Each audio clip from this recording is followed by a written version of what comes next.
ছাত্ৰ-ছাত্ৰীসকল আজি অষ্টম শ্ৰেণীৰ ছমহীয়া বা বছৰীয়া পৰীক্ষাৰ বাবে গণিতৰ কিছুমান আৰ্হি এমচিকিউ প্ৰশ্ন আমি লৈ আহিছোঁ। প্ৰশ্নকেইটা আমি অলপ আলোচনা কৰোঁচোন। প্ৰথম প্ৰশ্ন সুধিছে ABCD ৰম্বাছৰ AB = 3x + 4 cm আৰু BC = 2x + 7 cm হ'লে AD বাহুৰ মান হ'ব। ইয়াত অপশ্যন দিয়া আছে A = 10 cm, B = 12 cm, C = 7 cm, D = 13 cm।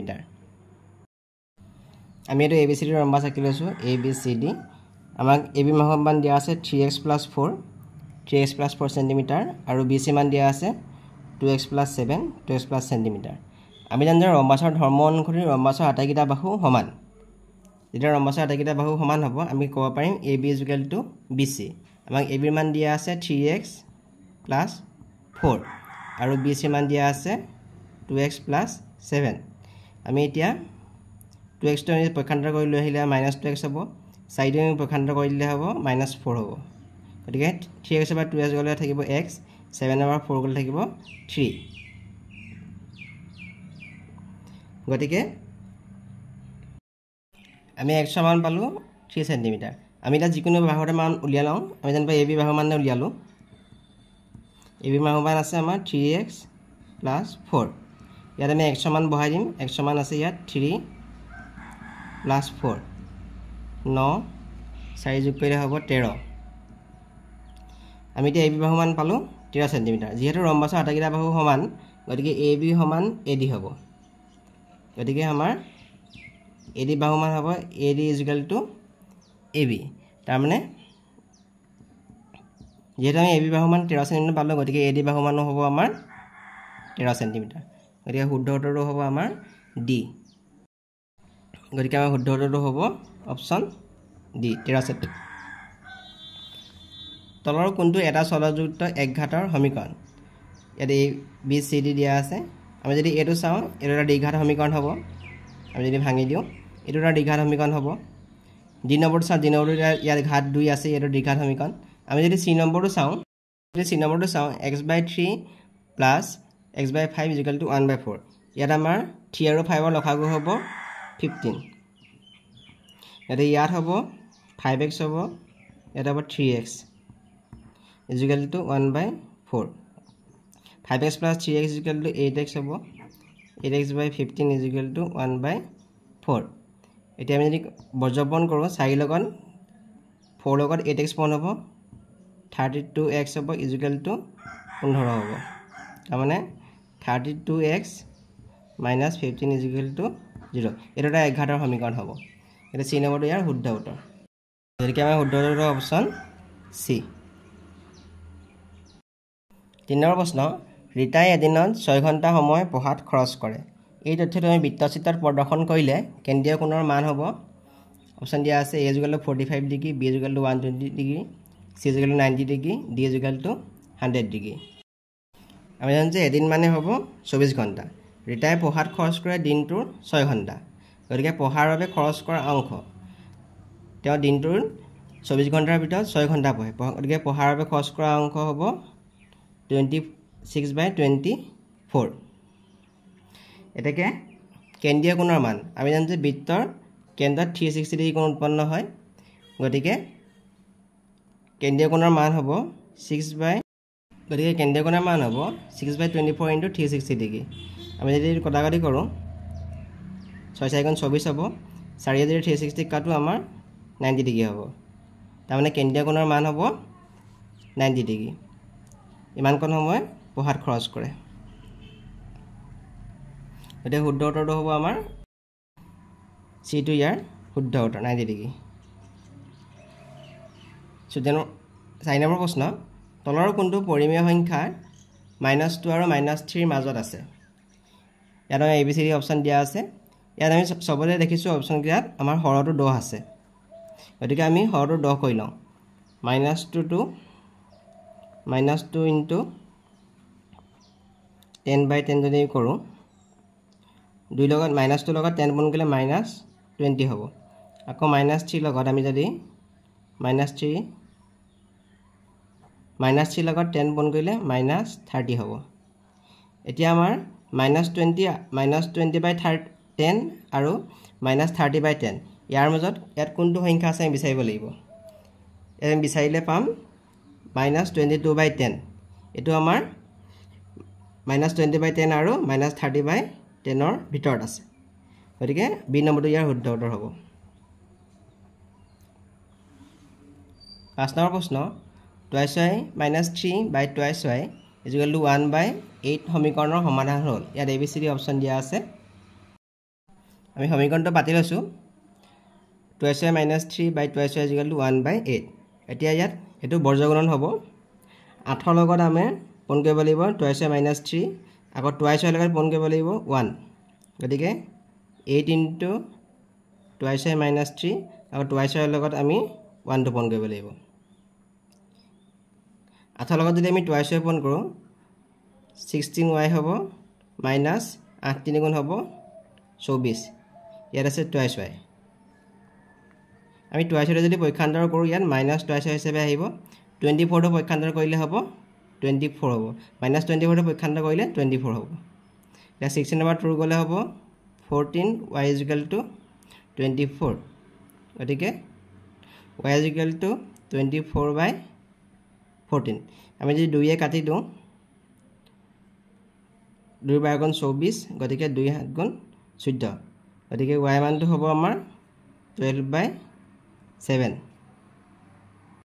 গতিকে আমাৰ শুদ্ধ অপচনটো হ'ব অপচন বি 6 নম্বৰ প্ৰশ্ন দুটা অংক বিশিষ্ট সংখ্যা এটাৰ এককৰ ঘৰৰ অংকটো y একক ঘৰৰ অংকটো আমাক y বুলি কৈছে দশকৰ ঘৰৰ অংকটো 4 হলে সংখ্যাটো হ'ব দশকৰ অংকটো 4 বুলি কৈছে ইয়াত কোনটো হ'ব সুধিছে এটো দিয়া আছে 10y + 4 4 + 20y 40 + y y + 10 আমাক দিয়া আছে এককৰ ঘৰৰ অংকটো y আৰু দশকৰ ঘৰৰ অংকটো 4 গতিকে সংখ্যাটো হ'ব আমি দশকৰ অংকটো লগত আমি 10 পূৰণ কৰিব লাগিব 4 লগত 10 পূৰণ কৰিব লাগিব তাৰ পিছত আমি এককৰ ঘৰৰ অংকটো যোগ হ'ব একক ঘৰৰ অংকটো আছে y 4 লগত 10 পূৰণ কৰিলে হ'ব 40 + y গতিকে আনসাৰটো হ'ব 40 + y গতিকে আমাৰ শুদ্ধ উত্তৰটো হ'ব অপচন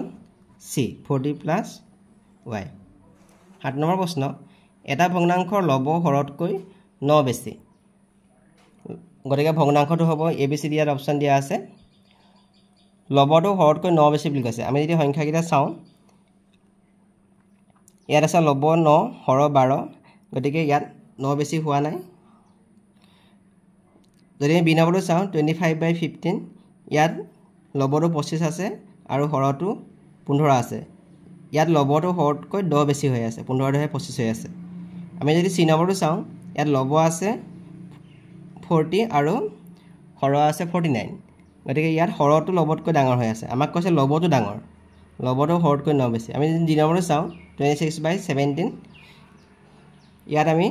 লবটো 26 আছে আৰু হৰটো 17 আছে গতিকে এটো আমাৰ 9 বেছি হৈ আছে লবটো হৰতকৈ 9 বেছি আছে গতিকে ডি নম্বৰটো ইয়াৰ শুদ্ধ উত্তৰ আমাৰ 8 নম্বৰ প্ৰশ্নটো কৈছে এটা সুষম বহুভুজৰ প্ৰতিটো অন্তঃকোণৰ যোগ 144 ডিগ্ৰী হলে বহুভুজটোৰ বাহু সংখ্যা হ'ব এটা ABCD অপচন দিয়া আছে a = 10 b = 15 c = 14 d = 12 দিয়া আছে আমাৰ সুষম বহুভুজটোৰ প্ৰতিটো অন্তঃকোণৰ যোগ 144 ডিগ্ৰী ধৰা হল সুষম বহুভুজটোৰ বাহু সংখ্যা আমি n বুলি ধৰিছো আমি জানো যে সুষম বহুভুজৰ প্ৰতিটো অন্তঃকোণৰ মাপ 2 - 4/n * 90 ডিগ্ৰী প্ৰতিটো অন্তঃকোণৰ মাপ আমাৰ উলিওৱা সূত্ৰটো হৈছে এটো আমাক প্ৰতিটো অন্তঃকোণৰ যোগ দিয়া আছে 144 ডিগ্ৰী এতেকে 2 - 4/n * 90 ডিগ্ৰী =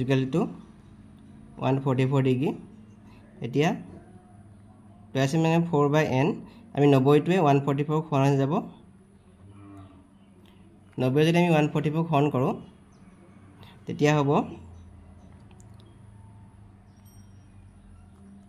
এটো 10 হ'ব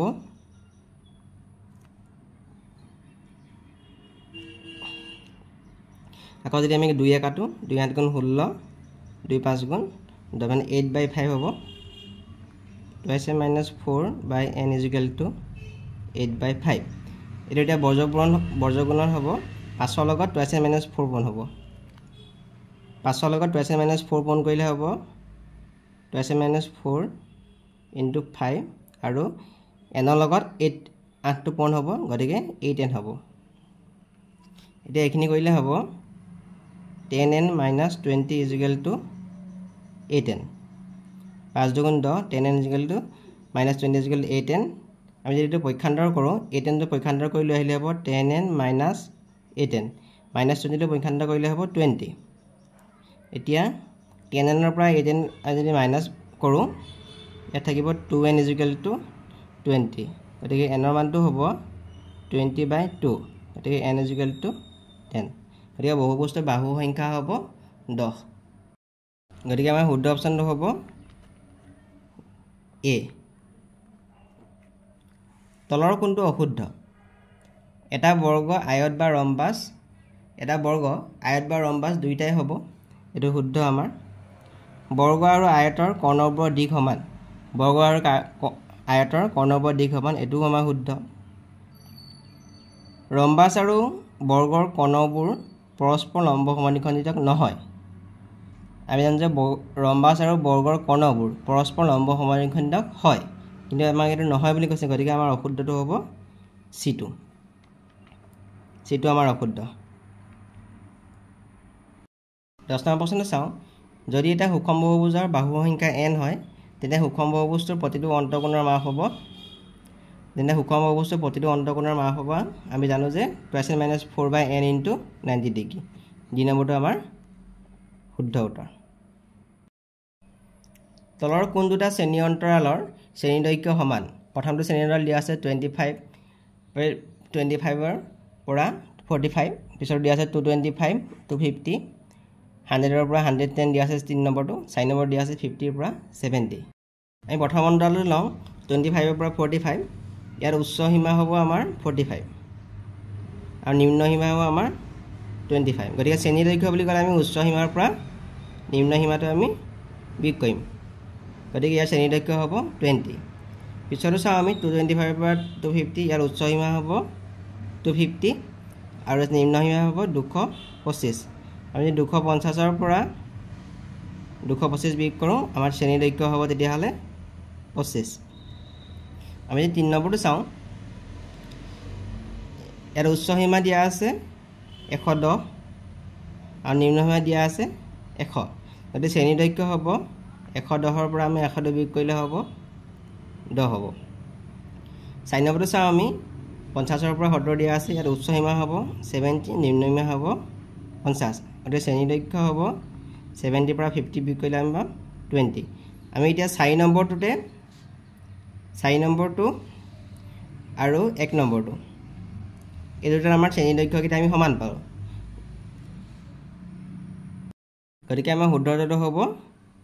1 আৰু 4 আমাৰ শ্ৰেণী দৈৰ্ঘ্যকেইটা সমান গতিকে C নম্বৰটো শুদ্ধ উত্তৰ 4489 ৰ বৰ্গমূল হ'ব ইয়াত ABCD অপচন দিয়া আছে আমি সংখ্যাটো পাতি লওঁ 4489 আমি এতিয়া দুটাকে আমি আঁচ দি আহিম এতিয়া আমি 44 ক এনে দুটা সংখ্যাই পূৰণ কৰিম দুটা সংখ্যা পূৰণফল 44 তকৈ আমাৰ সৰু হয় তেনেকুৱা দুটা সংখ্যা হ'ব 6 6 গুণ হৈ গ'ল 36 বাকি থাকিলে 44 ৰ পৰা 40 বিয়োগ থাকিলে 8 89 টো নামি আহিলে এতিয়া আমি কি কৰিব লাগিব এই ভাগফলটো আমি দুগুণ কৰিব লাগিব 6 দুগুণ হ'ল 12 ইয়াত যেটো সংখ্যা বহাম ইয়াতো আমি একেটা সংখ্যাই পূৰণ কৰিলে 89 পাব লাগিব আমি যদি ইয়াত 7 বহাও 7 গুণ 9 ওলিব 4 84 88 গতিকে আমাৰ বৰ্গমূলটো হ'ব 67 গতিকে আমাৰ শুদ্ধ উত্তৰটো হ'ব অপচন এ 67 টো বৰ্গমূল হ'ব 13 নম্বৰ প্ৰশ্ন 675 ৰ লগত আটাইতকৈ কি সৰু সংখ্যা পূৰণ কৰিলে আমি এটা পূৰ্ণঘন সংখ্যা পাম আমি 675 টো পাতি লৈছো ইয়াক আমি মৌলিক উৎপাদকৰ পূৰ্ণফল হিচাপে প্ৰকাশ কৰিম আমি যদি বাছাইহৰণ কৰোঁ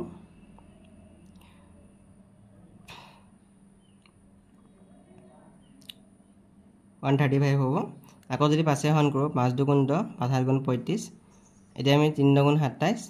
3 3 গুণ 9 তাৰমানে আমি 675 মানে পালোঁ আমি 5 * 5 ইনটু 3 ইনটু 3 ইনটু 3 এতিয়া আমি চাইছোঁ 5টো বৰ্গ হৈ আছে কিন্তু 3টো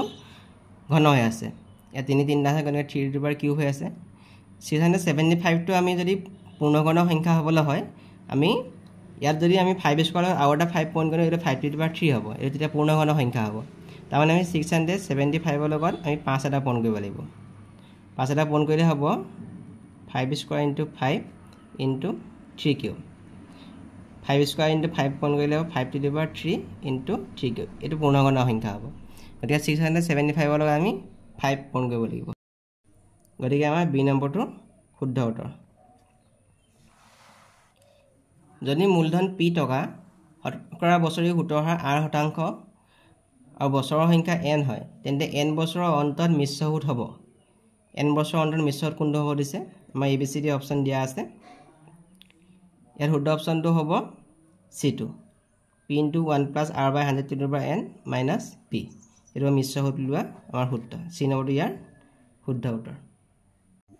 Please subscribe and share my videos.